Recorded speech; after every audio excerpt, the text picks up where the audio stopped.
조갑제 TV 시청자 여러분 안녕하십니까? 2021년 1월 11일 오후 5시입니다. 그동안 작년 그리고 재작년부터 시작을 해가지고 1년여 동안 박정희 정기 낭독 연재를 했습니다. 우리 김영남 기자가 아주 표준어를 써가면서 차분한 톤으로 연재 낭독을 한 결과 고정 독자가 많았습니다. 지금도 여러분들이 들어가서 검색하면은 공짜로 즐길 수가 있습니다. 박정희 전기 13권이 거기 다 들어 있습니다. 유튜브에서 이런 시도를 해보니까 상당히 재미가 있었습니다. 그래서 한 번 더 하려고 합니다. 이번에는 이 주제를 제가 오래전에 취재했던 고문을 주제로 한 다큐멘터리를 소개하는데 제목이 김기철 씨는 왜 요절했나입니다. 김기철 씨는 유명한 사람이 아닙니다. 이름 없는 한 서민이었습니다. 부산에서 1967년 10월 17일에 있었던 김근하군 살해 사건에서 범인으로 몰려가지고 고문을 당하고 그것도 검찰이 구속 기소를 하고 하는 과정에서 이 청년이 완전히 망가졌습니다. 좋은 변호사를 만나서 무죄 선고를 받고 출소했지만은 그 10여 년 뒤에 42살의 총각으로 요절했습니다. 그때 이 죽음을 제가 쓴 기사 내용이 이렇습니다. 김기철 씨는 43번째 생일을 2달 앞두고 요절을 했다. 기철 씨의 시신은 가벼웠다. 양아들 창식 씨는 50kg 밖에 나가지 않았을 것이라고 했다. 한창 때 80kg에 육박했던 몸이었다. 옷을 벗겨보니 어깨 죽지와 가슴 전체에 울긋불긋한 멍 같은 반점이 퍼져 있더군요. 삼촌이 저것 때문에 밤만 되면 아프다고 술을 잡수셨다고 생각하니 눈물이 납디다 라고 이야기를 했습니다. 가족들은 기철 씨의 거의 비틀어진 목과 내려앉은 어깨를 바로 펴고 염습을 끝낸 뒤 관속에 넣었다. 기철 씨의 시신은 당감동 화장장에서 한 줌의 죄로 변했다. 무지막지한 폭력 수사에도 몸으로 때우며 조금도 굴하지 않고 시종일관 나는 결백하다고 버티었던 그 육체는 수천도의 불길 속에서 연기가 돼 사라져갔다. 1년 뒤 기철 씨의 아버지마저 뇌출혈로 세상을 하지겠다. 향년 69세였다. 어머니는 그 전에 아들에게 덮어 씌워진 살인마의 가시관이 벗겨지는 것도 못 보고 아들은 그 누명의 굴레에서 영원히 탈출하지 못한 채 한을 품고 죽어갔으며 아버지는 두 사람의 죽음이 준 전기 고문 같은 고통을 쓸어안고 걷다가 고목처럼 쓰러져 버린 것이다. 이 김근하군 살해 사건은 영구미제 사건이 되고 말았습니다. 1982년 10월 17일 공소시효가 끝났습니다. 살인사건은 15년입니다.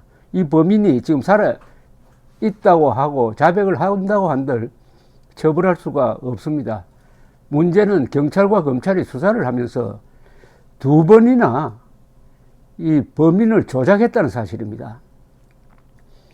한 번 경찰이 조작했다가 그게 사실이 아닌 것으로 드러나고 2번째는 검찰이 조작을 했습니다. 이 조작하는데 앞장섰던 검사 이름이 여기 적혀 있습니다. 이 세 검사군요. 이 세 검사는 그 뒤에 다 출세를 했습니다.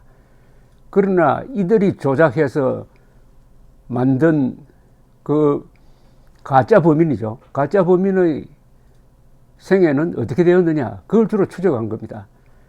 고문받고 조작의 희생이 되었던 이 가짜 범인들은 거의 폐인이 된 사람도 있고 울납병이 생긴 사람도 있고 폐가 망신한 사람도 있고 예컨대 이렇습니다. 아까 말씀드렸던 김기철 씨는 출소 뒤 고문 후유증으로 폐인과 같은 생활을 하다가 1980년 3월 결혼도 못 해보고 요절했습니다. 어머니는 아들이 살인범으로 몰리자 충격을 받고 드러누웠다가 무죄 확정을 몇 달 남겨두고 사망했습니다. 기철 씨 아버지는 아까 말씀드린 대로 아들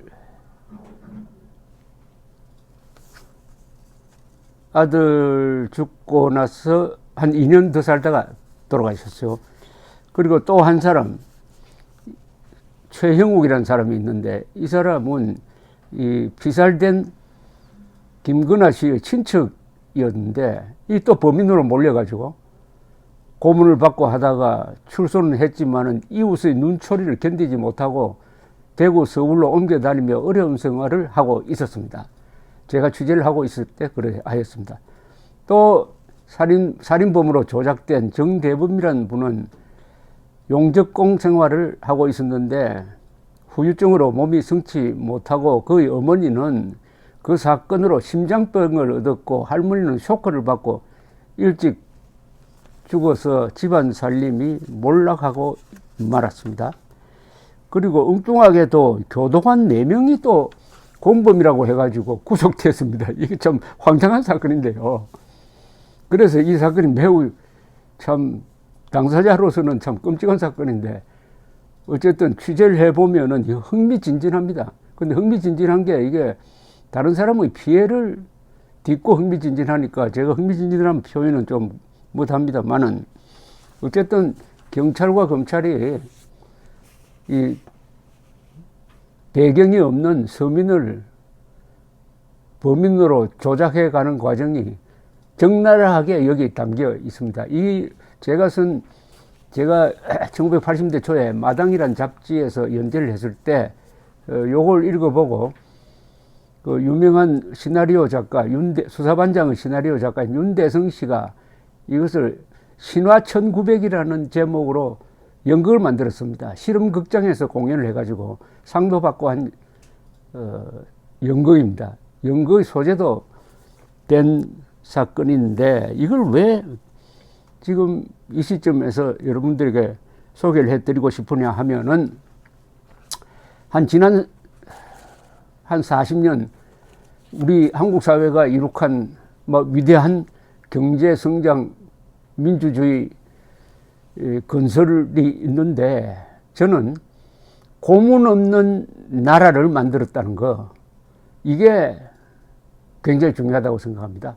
고문 없는 나라는 민주주의 국가죠. 독재 국가는 반드시 고문을 합니다. 고문과 불법 연행은 같이 붙어 있습니다. 자, 고문 없는 나라를 만들었다. 저는 1971년부터 이 기자 생활을 하면서 경찰서 출입을 한 6년쯤 했는데 그때는 형사들이 공공연하게 기자들 보는 앞에서 경찰서에서 물고문하고 매달기도 했습니다. 그때 기자들은 소매치기나 이런 강도들에 대해서는 경찰이 형사가 저렇게 가혹하게 해도 괜찮다 하는 이런 아주 문제 많은 인권의식을 갖고 있었습니다. 그런데 어디 소매치기만 고문합니까? 억울한 사람도 고문하는 거죠. 주로 약한 사람을 고문하는 거죠. 국회의원이 배경이 된다든지 그 집안 안에 기자가 있다든지 하면 고문 못하죠.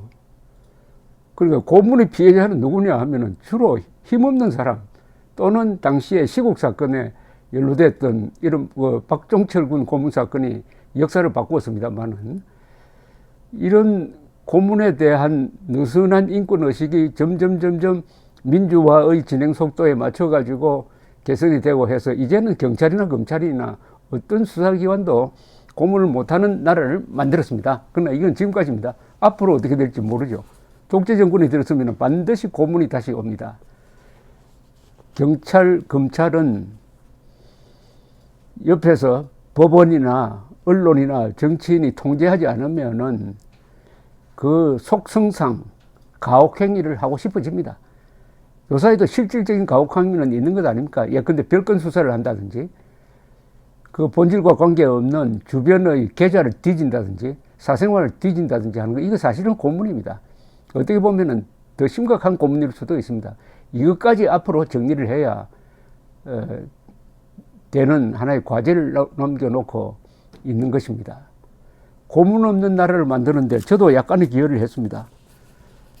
저도 70대, 80년대에는 고문에 대해서 책을 참 많이 썼어요. 사형수 오희웅 이야기라는 책, 그 다음에 고문과 조작의 기술자들이라는 책, 그리고 이번에 소개해드릴 이 김기철 씨는 왜 요절했나라는 책 등등입니다. 김기철 씨는 왜 요절했느냐라는 책을 쓸 때 이 표지에 실은 사진이 바로 김기철 씨입니다. 이 애때 보이는 청년이 바로 무죄 선고를 받고 출소할 때 기자들이 찍은 사진입니다. 그런데 이 사람에게 씌워진 누명은 무죄 선고를 받는다고 끝나는 게 아닙니다. 언론을 뒤덮은 진범이라는 그 말로 그 굴레에서 벗어나기가 힘듭니다. 주변에서는 변호사를 잘 만나서 진짜 범인이면서도 저렇게 나왔겠지, 이렇게 의심을 하기 시작을 합니다. 그러면 사회생활이 안 됩니다. 그래서 10여 년 동안 완전히 폐인처럼 생활을 하다가 이 양순한 한 청년이 42살에 쓰러져 간 상황을 그렇게 만든 검사들의 생애와 대치시키면은 참 어떤 이 인생의 한 어두운 면을 보게 됩니다. 이렇게 조작에 참여한 검사들은 그 뒤에 다 출세를 했어요. 지금 법무장관으로 지명된 박범계라는 분이 옛날에 배석 판사로 있을 때 3인조 강도 사건에 대해서 오판을 했습니다. 억울한 세 사람을 강도치사 사건으로 몰아가지고 유죄를 선고했고 2심, 3심에서도 그냥 확정되는 바람에 세 사람이 합쳐서 10년 이상 감옥에 있다가 침 나왔고 그 뒤에 진범이 잡혀서 억울한 것이 벗겨졌다고 합니다. 아니, 그런 오판을 한 사람이 문재인 정권, 더구나 인권 변호사를 자칭하는 문재인 대통령에 의해서 법무장관으로 임명되는 상황이니까 이 김기철 씨는 왜 요절했나 하는 이 책을 이 사건을 다시 낭독하는 의미가 새롭다는 생각이 듭니다. 고문 없는 사회가 다시 고문 있는 사회로 돌아갈 수가 있습니다. 간단하게 대한민국이 공산화가 되면 고문 있는 사회로 돌아가죠. 그 다음 이런 정권이 한두 번 더 계속되면 아마 고문이 있는 사건, 고문 있는 사회, 불법 연행이 있는 사회, 비밀 경찰이 활동하는 사회, 도청이 가능한 그런 사회로 돌아갈지 모릅니다. 제가 여러 번 말씀드리지만 우리가 누리고 있는 이 자유는 공짜가 아닙니다. 이것은 반드시 싸워서 지켜내야 합니다. 자유가 있을 때 싸워야 하는데 그 자유 중에서 제일 중요한 게 언론의 자유입니다. 그래서 저는 언론의 자유를 지난 50년 동안 한국의 어떤 사람들보다도 마음껏 누린 사람입니다. 그래서 이런 고문을 고발할 수가 있었습니다. 수요일, 목요일 아침 7시부터 연재를 시작하도록 하겠습니다. 경청해 주시기 바랍니다. 감사합니다.